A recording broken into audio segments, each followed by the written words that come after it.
Isu pengangguran di Malaysia sudah sekian lama menghantui golongan siswazah, terutamanya mereka yang baru menamatkan pengajian.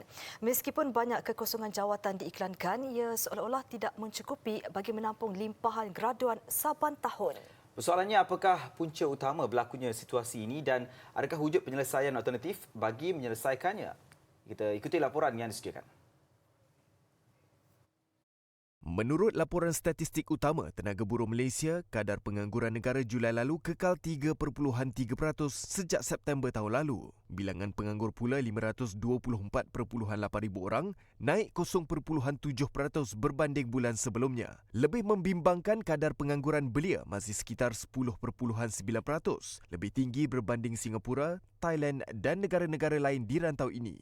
Bagi pengasas platform pemadanan kerja, Adnizio Rafizi Ramli, antara faktor yang menyumbang kepada senario ini ialah ketidaksepadanan kelulusan siswazah dengan kehendak majikan dan pasaran semasa, yang kini telah berubah mengikut lanskap ekonomi yang lebih menuntut pengetahuan serta kemahiran dalam sains teknologi dan digital. Ini sistem kita masih begitu terikat kepada segulung ijazah, kepada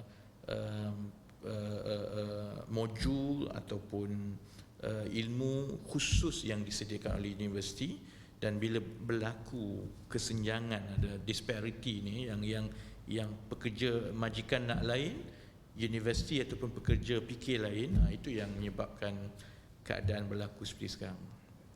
Bagi majikan, mereka lebih memerlukan lulusan yang berkemahiran selain mampu berfikir, fleksibel, mahu belajar serta memajukan diri secara berdikari dan semula jadi berbanding mereka yang bergantung kepada sijil akademik semata-mata.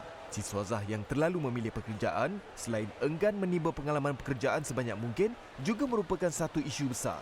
Justru satu ekosistem pintar seperti Adnizio yang menghubungkan majikan dengan calon yang mencari kerja dilihat mampu mengurangkan konflik melibatkan kedua-dua pihak. Dengan mengoptimumkan teknologi kecerdasan buatan AI dan sains data, ia menawarkan platform periklanan pekerjaan secara percuma, padanan pekerjaan, temuduga awal secara dalam talian serta ujian personaliti. Laporan prestasi mengandungi markah dan kedudukan calon setiap calon. Selain pangkalan data lengkap calon-calon di dalam pasaran kerja mengikut latar belakang pendidikan, pengalaman, kemahiran, mutu kepimpinan serta prestasi temuduga turut boleh diperolehi majikan.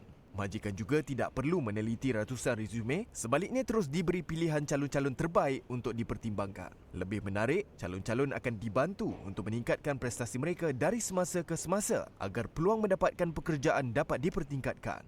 Komputer akan memaklumkan kalau kamu ambil kursus ini, kebarangkalian kamu dapat kerja tinggi begini. Kalau kamu buat balik interview dan kamu perbaiki beberapa bahagian, maka interview kamu itu akan ada kebarangkalian lebih tinggi untuk dapat kerja. Jadi dengan cara ini kita buat perisian yang boleh membantu calon untuk menambah baik pasaran, keboleh pasaran mereka di pasaran kerja. So that kalau dia tak dapat kerja, dia tahu kenapa dia tak dapat kerja. Namun untuk penyelesaian jangka panjang, kerajaan dan institusi pendidikan perlu sedar wujudnya jurang besar melibatkan ketidaksepadanan pendidikan dan kemahiran dengan kehendak industri.